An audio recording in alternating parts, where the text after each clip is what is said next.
ನಮಸ್ಕಾರ. ಆರ್ಗ್ಯಾನಿಕ್ ಕಿಚನ್ಗೆ ಸ್ವಾಗತ. ಮಾವಿನ ಹಣ್ಣಿನ ಸೀಸನ್ನಲ್ಲಿ ಮಾವಿನ ಹಣ್ಣಿನಿಂದ ರೆಸಿಪಿ ಮಾಡಲಿಲ್ಲ ಅಂತ ಹೇಳಿದ್ರೆ ಏನು ಚೆನ್ನಾಗಿರುತ್ತೆ ಅಲ್ವಾ? ಹಾಗಾಗಿ ಮಾವಿನ ಹಣ್ಣನ್ನು ಬಳಸಿ, ಅದು ಸಿಹಿಯಾಗಿರುವಂತಹ ಮಾವಿನ ಹಣ್ಣಿನ ಬಳಸಿ ಇವತ್ತು ಪಾಯಸವನ್ನು ಮಾಡ್ಕೊಳ್ತಾ ಇದ್ದೀನಿ. ತುಂಬ ಚೆನ್ನಾಗಿ ಬಂದಿತ್ತು. ಇದು ಮಾವಿನ ಹಣ್ಣಿನಿಂದ ಮಾಡಿದ್ದೀವಿ ಅಂಥೇಳಿ ಗೊತ್ತಾಗ್ಲಿಕ್ಕೆ ಸಾಧ್ಯನೇ ಇಲ್ಲ, ಅಷ್ಟು ಚೆನ್ನಾಗಿ ಬಂದಿತ್ತು. ಕಲರ್ ಸಹ ನೋಡ್ತಾ ಇರ್ಬೋದು ಎಷ್ಟು ಚೆನ್ನಾಗಾಗಿದೆ ಅಂಥೇಳಿ. ಬನ್ನಿ ಹೇಗೆ ಮಾಡೋದು ಅಂಥೇಳಿ ನೋಡೋಣ. ಮೊದಲಿಗೆ ನಾನಿಲ್ಲಿ 1 ಕಪ್ ಆಗುವಷ್ಟು ಸಾಬೂದನ್ನು ಒಂದು 2 ಅವರ್ಸ್ ಮುಂಚೆ ನೆನೆಸಿಟ್ಕೊಳ್ತಾ ಇದ್ದೀನಿ. ಇದನ್ನು ಒಂದ್ಸರಿ ವಾಶ್ ಮಾಡ್ಕೊಳ್ಳಿ. ವಾಶ್ ಮಾಡಾದಮೇಲೆ ಹಾಲಿನಲ್ಲಾದರೂ ನೆನೆಸಿಟ್ಕೊಳ್ಬೋದು, ಅಥವಾ ಮಾಮೂಲಿ ಫಿಲ್ಟರ್ ನೀರಲ್ಲೇನಾದರೂ ನೆನೆಸಿ ಇಟ್ಕೊಳ್ಳಿ. ಒಂದು 2 ಅವರ್ಸ್ ನೆನೆದ್ರೆ ಬೇಗ ಸಹ ಬೇಯುತ್ತೆ. ಹಾಗಾಗಿ ಇವಾಗ ನಾನಿಲ್ಲಿ ಸ್ವೀಟ್ ಆಗಿರುವಂತಹ ಮಾವಿನ ಹಣ್ಣನ್ನು ಬಳಸ್ಕೊಳ್ತಿದ್ದೀನಿ. 2 ಮಾವಿನ ಹಣ್ಣಾದರೆ ಸಾಕು. ಸ್ವೀಟಾಗಿರಲಿ, ಹುಳಿಯಾಗಿದ್ದರೆ ಚೆನ್ನಾಗಿರೋದಿಲ್ಲ. ಅದೇ ರೀತಿ ಕಟ್ ಮಾಡಿಕೊಂಡು ಇದರ ಪಲ್ಪ್ನ ಮಾತ್ರ ಯೂಸ್ ಮಾಡ್ಕೊಳ್ತಾ ಇದ್ದೀನಿ. ಮಾವಿನ ಹಣ್ಣಿನ ಡೆಸರ್ಟ್ ಅಂತಲೇ ಹೇಳ್ಬೋದು. ತುಂಬ ಅಂದರೆ ತುಂಬ ಚೆನ್ನಾಗಾಗಿತ್ತು.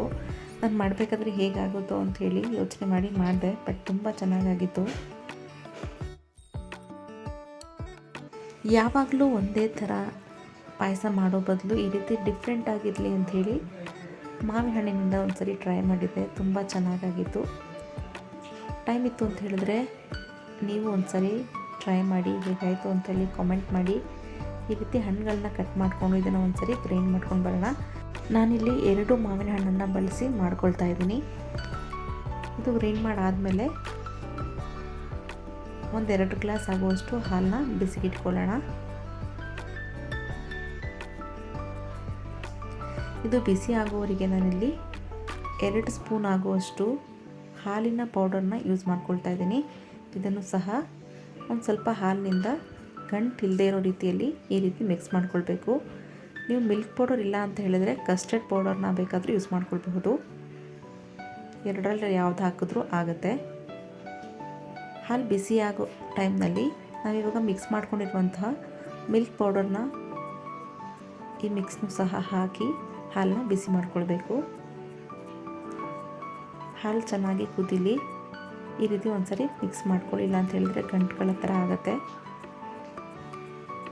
ಹಾಲಿನ ಪೌಡರ್ ಹಾಕೋದ್ರಿಂದ ಹಾಲಿನ ಟೆಕ್ಸ್ಚರ್ ಗಟ್ಟಿಯಾಗಿ ಬರುತ್ತೆ. ಆವಾಗ ನಿಮಗೆ ಪಾಯಸ ಕೂಡ ಗಟ್ಟಿಯಾಗಿ ಬರುತ್ತೆ. ಹಾಗಾಗಿ ಕಸ್ಟರ್ಡ್ ಪೌಡರ್ನ ಬೇಕಾದರೆ ಯೂಸ್ ಮಾಡ್ಕೊಳ್ಳಿ, ಇಲ್ಲ ಹಾಲಿನ ಪೌಡರ್ನ ಬೇಕಾದರೆ ಯೂಸ್ ಮಾಡ್ಕೊಳ್ಳಿ. ಈ ರೀತಿ ಹಾಲು ಕುದಿಯೋ ಟೈಮ್ನಲ್ಲಿ ನಾನಿಲ್ಲಿ ರೋಸ್ಟೆಡ್ ಶಾವಿಗೆನ ಬಳಸ್ಕೊಂಡಿದ್ದೀನಿ. ಇದು ಆಲ್ರೆಡಿ ರೋಸ್ಟ್ ಆಗಿದೆ, ಮತ್ತೇನೂ ಮಾಡ್ಕೊಳ್ಳೋ ಅವಶ್ಯಕತೆ ಇಲ್ಲ. ಇದಾದಮೇಲೆ ನಾವು ನೆನೆಸಿರುವಂತಹ ಸಾಬೂದನ್ನ ಸಹ ಹಾಕ್ಕೊಳ್ತಾ ಇದ್ದೀನಿ. ಇದು ಸಹ ಹಾಕಿ ಒಂದು 5-10 ನಿಮಿಷ ಹಾಲಿನಲ್ಲೇ ಸ್ವಲ್ಪ ಅದು ಬೇಯೋವರೆಗೂ ಬೇಯಿಸ್ಕೊಳ್ಳೋಣ. ಇವಾಗಲೇ ಸಕ್ಕರೆ ಹಾಕ್ಲಿಕ್ಕೆ ಹೋಗ್ಬಿಡಿ, ಶಾವಿಗೆ ಬೇಯೋದಿಲ್ಲ. ಇನ್ನೇನು ಇದೆಲ್ಲ ಆಗಿದೆ ಅನ್ನೋ ಟೈಮಲ್ಲಿ ಸಕ್ಕರೆನ ಹಾಕ್ಕೊಳ್ಳೋಣ.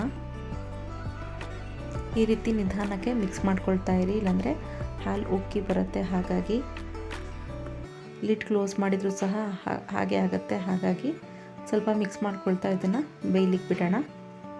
ಸಾಬೂದನನ್ನು ಆಲ್ರೆಡಿ ನೆನೆಸಿರೋದ್ರಿಂದ ಸಾಬೂದನ ಬೇಗನೆ ಬೇಯುತ್ತೆ. ಶಾವಿಗೆ ಕೂಡ ರೋಸ್ಟೆಡ್ ಶಾವಿಗೆ ತೊಗೊಂಡಿರೋದ್ರಿಂದ ಅದು ಕೂಡ ಬೇಗ ಆಗುತ್ತೆ.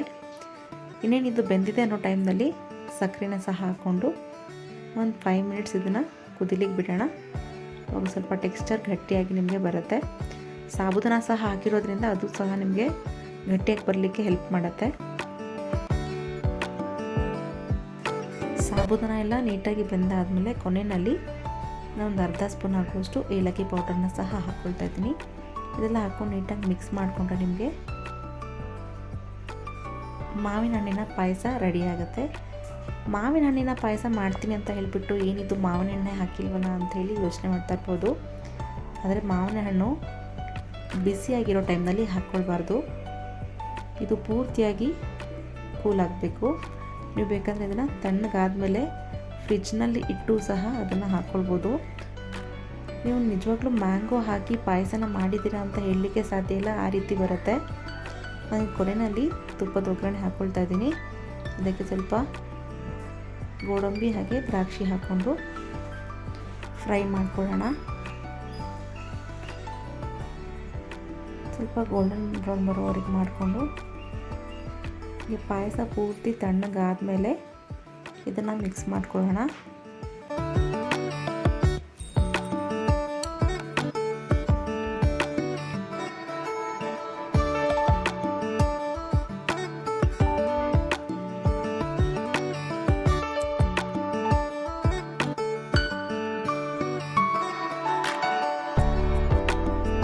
ಇವಾಗ ಇದು ಆಗಿದೆ.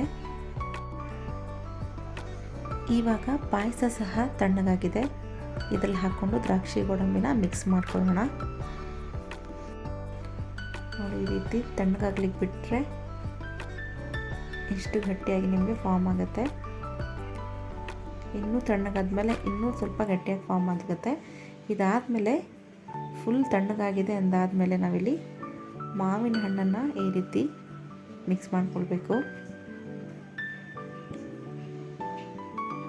ನೀವು ಮ್ಯಾಂಗೋ ಹಾಕಿದ್ದೀರಿ ಅಂತ ಯಾವುದೇ ಕಾರಣಕ್ಕೂ ಕಂಡುಹಿಡಿಯೋಕ್ಕೆ ಸಾಧ್ಯನೇ ಇಲ್ಲ, ಅಷ್ಟು ಚೆನ್ನಾಗಿ ಬಂದಿತ್ತು. ಇದನ್ನು ನೀವು ಬೇಕಾದರೆ ಮಾವಿನ ಹಣ್ಣಿನ ಐಸ್ ಕ್ರೀಮ್ ಅಂತಲೂ ಸಹ ಕರಿಬೋದು. ಐಸ್ ಕ್ರೀಮ್ ಥರನೇ ಇತ್ತು. ನಾನು ಇದನ್ನು ಫ್ರಿಜ್ನಲ್ಲಿ ಇಟ್ಟು ಆಮೇಲಿಂದ ಸರ್ವ್ ಮಾಡ್ಕೊಂಡಿದ್ದೆ. ತುಂಬ ಚೆನ್ನಾಗಾಗಿತ್ತು. ಯಾರಿಗೂ ಸಹ ಗೊತ್ತಾಗಲಿಲ್ಲ ಮಾವಿನ ಹಣ್ಣನ್ನು ಬಳಸಿ ನಾನಿಲ್ಲಿ ಪಾಯಸನ ಮಾಡ್ಕೊಂಡಿದ್ದೀನಿ ಅಂಥೇಳಿ. ನೀವು ಒಂದು ಸರಿ ಮಾವಿನ ಹಣ್ಣನ್ನ ತೊಗೊಂಬಂದರೆ ಮನೆಯಲ್ಲಿ ಮಿಸ್ ಮಾಡದೆ ಟ್ರೈ ಮಾಡಿ ಈ ರೆಸಿಪಿನ. ಇದಾದಮೇಲೆ ಕೊನೆಯಲ್ಲಿ ಮಾವಿನ ಹಣ್ಣನ್ನು ಸಣ್ಣ ಸಣ್ಣದಾಗಿ ಕಟ್ ಮಾಡಿಕೊಂಡು ಇದರ ಮೇಲೆ ಮಿಕ್ಸ್ ಮಾಡ್ಕೊಳ್ತಾ ಇದ್ದೀನಿ. ಆ ಶಾವಿಗೆ ಪಾಯಸದಲ್ಲಿ ಶಾವಿಗೆ, ಸಾಬುದಾನ, ಮಧ್ಯದಲ್ಲಿ ಮಾವಿನ ಹಣ್ಣಿನ ಪಲ್ಪ್ಗಳು ಸಿಗ್ತಾಯಿದ್ರೆ ಆಹಾ, ತುಂಬ ಟೇಸ್ಟಾಗಿತ್ತು. ಒಂದು ಸರಿ ರೆಸಿಪಿನ ಟ್ರೈ ಮಾಡಿ ಮಿಸ್ ಮಾಡ್ದೇ ಹಣ್ಣು ತೊಗೊಂಡು ಬಂದಾಗ. ಇವಾಗ ಮಾವಿನ ಹಣ್ಣಿನ ಪಾಯಸ ರೆಡಿಯಾಗಿದೆ. ಮಾವಿನ ಹಣ್ಣಿನ ಪಾಯಸ, ಡೆಸರ್ಟ್, ಐಸ್ ಕ್ರೀಮ್ ಏನಾದರೂ ಹೇಳ್ಕೊಳ್ಳಿ, ಟೇಸ್ಟ್ ಮಾತ್ರ ತುಂಬ ಚೆನ್ನಾಗಾಗಿತ್ತು. ಒಂದ್ಸರಿ ಟ್ರೈ ಮಾಡಿ ಹೇಗಾಯಿತು ಅಂತೇಳಿ ಕಾಮೆಂಟ್ ಮಾಡಿ. ನನ್ನ ಈ ಚಾನಲ್ನ ಯಾರೆಲ್ಲ ಸಬ್ಸ್ಕ್ರೈಬ್ ಮಾಡ್ಕೊಂಡಿಲ್ವೋ ಪ್ಲೀಸ್ ಸಬ್ಸ್ಕ್ರೈಬ್ ಮಾಡ್ಕೊಳ್ಳಿ. ಹಾಗೆ ನಿಮ್ಮ ಫ್ರೆಂಡ್ಸ್ ಆ್ಯಂಡ್ ಫ್ಯಾಮಿಲೀಸ್ಗೂ ಕೂಡ ವಿಡಿಯೋನ ಶೇರ್ ಮಾಡಿ. Thank you.